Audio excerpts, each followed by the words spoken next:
It is fitting that as we go further into Lent, we accompany the young Moses into the wilderness and listen to essential being confronting us. What happened? What was going on in this bush? This kind of miracle has been observed here and there in Christian history. Burning going on without consuming. It is not difficult for God to produce something which we call a miracle. For him, all he has to do is to place an unexpected cause in the habitual chain of causes and effects. And it hits us then as a breaking of the sequence and a miracle. An extra cause has been put in from somewhere. God came unexpectedly and powerfully to the life and history of Moses, and indeed of his people. But it happened in the desert. The desert is what it says. It is the place of desertion from noise and from all that goes with it. And the otherness of this unutterable person, the one who is the one who is waiting for us. This is the experience that we prepare the terrain for by coming apart. He is there waiting. And when we come to a quiet place of God on earth, like a consecrated church, we are coming close to the burning bush. In the tabernacle, there are burning angels, burning wings. We are in the presence of that hidden fire, of which the little sanctuary lamp flickering is but a symbol. There is a double presence in our church. The tabernacle is richly inhabited and also protected by this cloud of hidden witnesses, these adorers making up for what we do not do. And so we come into a richly populated desert, when we come into a place which of its nature and by God's rights should be a place of desert and therefore of absence of noise and complication. It is self-defeating to take one's mobile phone with one and leave it on. It is self-defeating to come into adoration to say, "Ciao, how are you doing?" to the person next to one. It is self-defeating to come to the bread of angels and while having it in our hearts to mutter away while still a living tabernacle to the Most High, to somebody else who is in the same state. And therefore we're not adoring Jesus in that person, but hurting Jesus in that person and in ourselves. We at that point need also to be in a desert place. As the author of the Imitation of Christ, traditionally thought to be Thomas à Kempis, put it, "Go apart and enjoy your God." Meaning by that we need to be ourselves fully engaged, fully aware what we are doing when we are in the presence and indeed hosting the presence of God the Most High, the one who supremely is.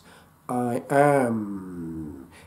The first person of the verb to be, Yahweh, gives us the tetragram Yahweh, which is too holy for the Jews to be uttered, and therefore they had the pointing of Adonai, Adonai, and therefore we have this mongrel coming in, the letters of Yahweh and the pointing, that is the vowels, of Adonai, which gives us then, using the consonants and the wrong vowels, this mongrel of either Yehovah or something of that nature, which gives us then Jehovah,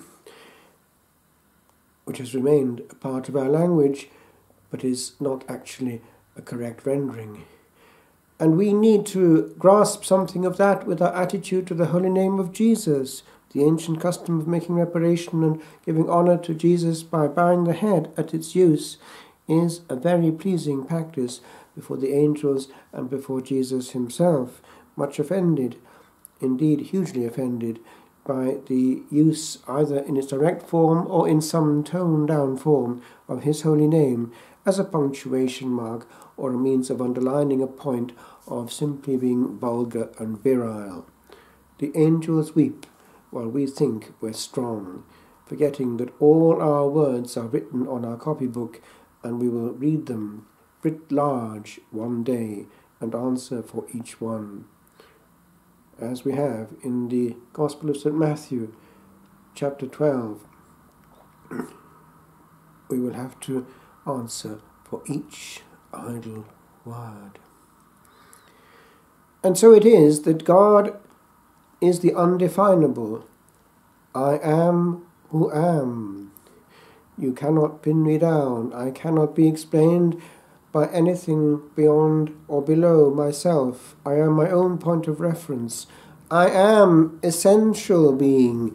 You are contingent being. You exist because I made you exist. But I am the one who is the author of life and the one to whom all life will return, with its baggage.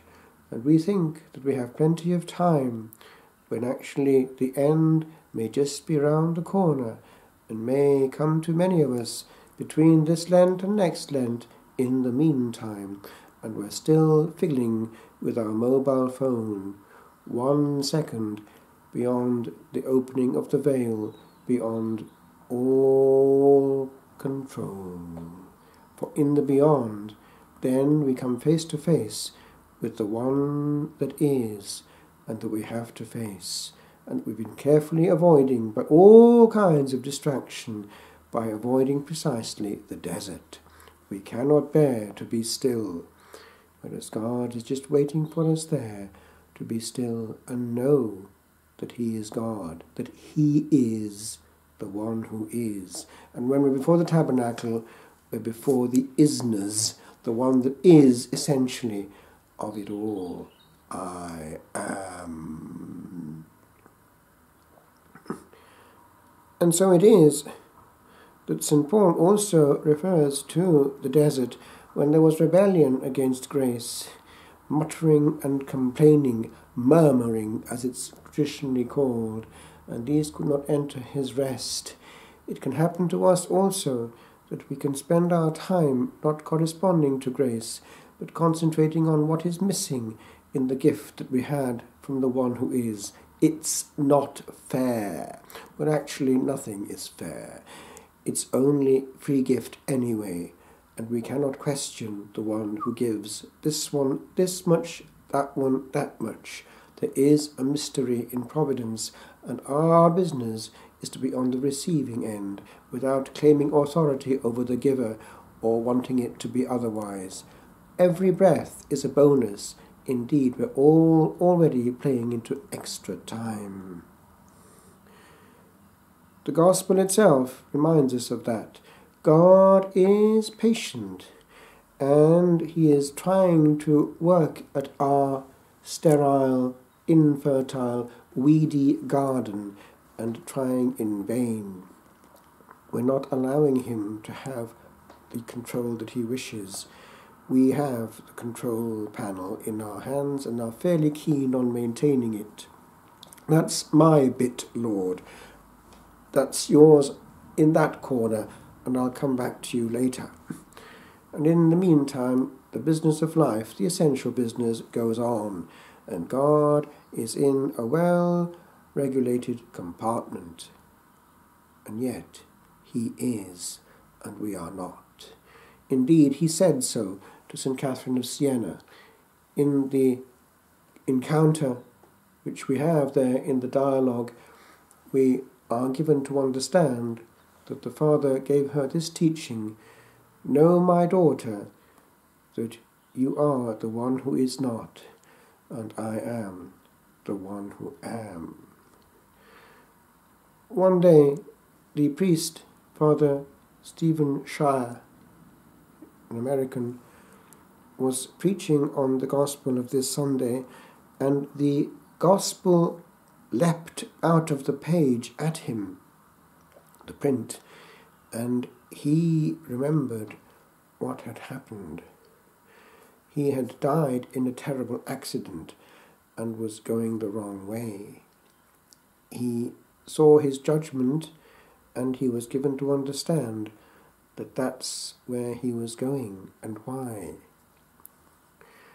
And then he heard at the last moment the voice of a woman, a gentle lady pleading with her son, give him one more chance.